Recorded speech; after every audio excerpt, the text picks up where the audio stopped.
That's like putting the fox in the hen house, isn't it?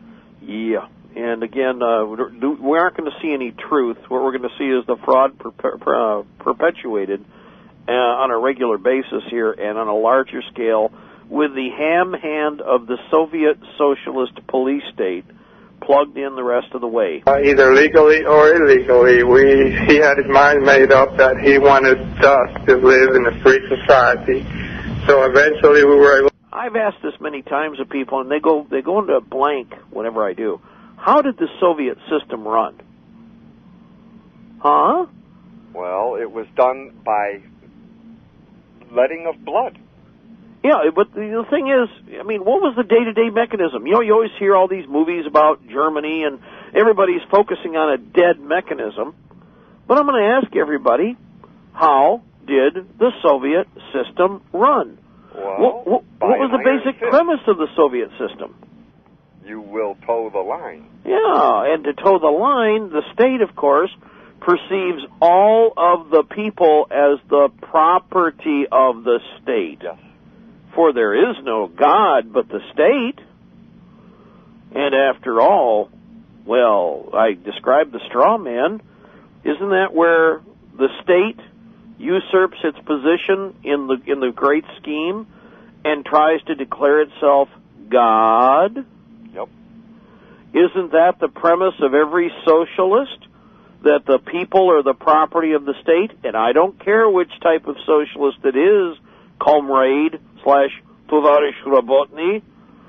Instead, everybody is property. Now, I'm qualifying this for a reason, Don, because years ago, we covered the governors' conferences as they've taken place. But in 1993, under the Soviet Clintonista system, 1994, under the Soviet Clintonista system, and 1995, under the Soviet Clintonista system, at the state governors' conferences, part of the attendee speech by the governor general, so to speak, the individual running the conference, as the host for that year, the governor stated that the people of the states are property to be bartered, sold, traded, or exchanged at the discretion of the states. Now, I've laid the groundwork to kind of describing, and there's still a lot more detail. You could go in on the straw man. But that's the premise for the whole idea of the straw man. Now, this is where the people have been indentured and traded as property. Do you see the key links here? The people are the property of the socialist state to be bartered, sold, traded, or exchanged. And since we're going to have change your underpants, change your depends, change your pampers, change, small change, then, of course, Osama Bama Ding Dong is going to step forward as the Messiah. Holy, oh my goodness. Oh, boy, we're going to be rolling in the aisles. Okay, since the Messiah, okay, whatever he is, I think he wants to be called Massa is what he wants.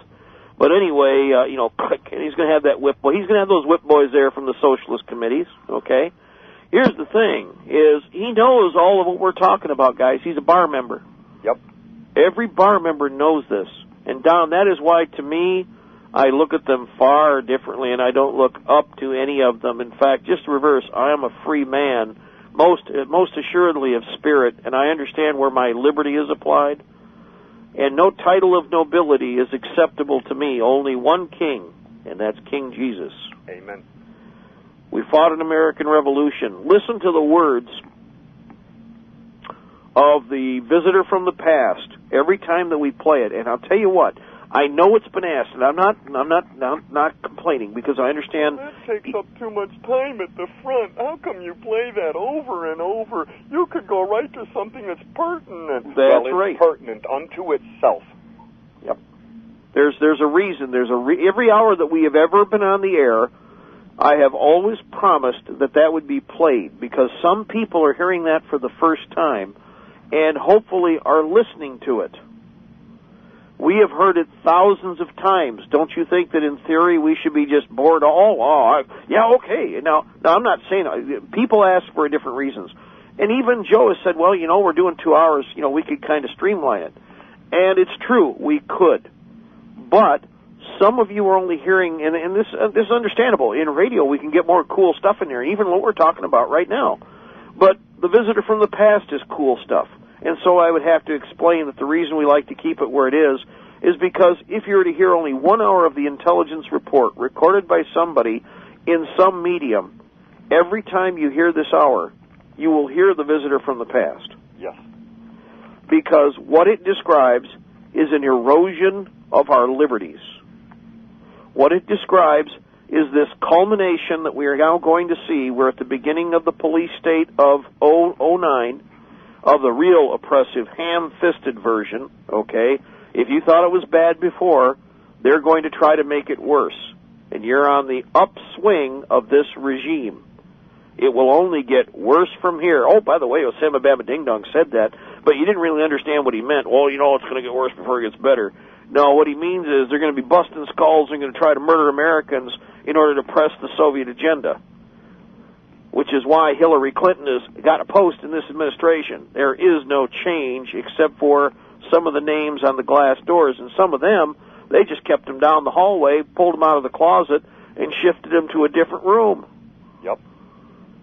Look at these characters. There's a bunch. All these are stale potato chips, but they're also all bar members, and most of them. Some few of them aren't bar members only because they couldn't pass even their technical exam. Yeah, but the rest are CFR. Yep. And that's just as bad. In fact, that's lower than That's lower than snail dung, too. I look at those creatures, and you look at nothing but a pack of progressive liars. And that of course, whenever you ask, here's an example. We talked about this last hour, this whole thing with Strawman, Don. If you were to go up to the average lawyer, watch how they try to couch their words. Watch how they engineer their words, because they're word twisters. Attorney, word twister in French, by the way. I'd like to even be more direct with them, Mark, and ask them what the bar stands for. Yes. And they'll tell you, well, it has to do with the structure of the courtroom and to keep things apart, and that wooden piece between the courtroom and the officials, that's the major lie you hear.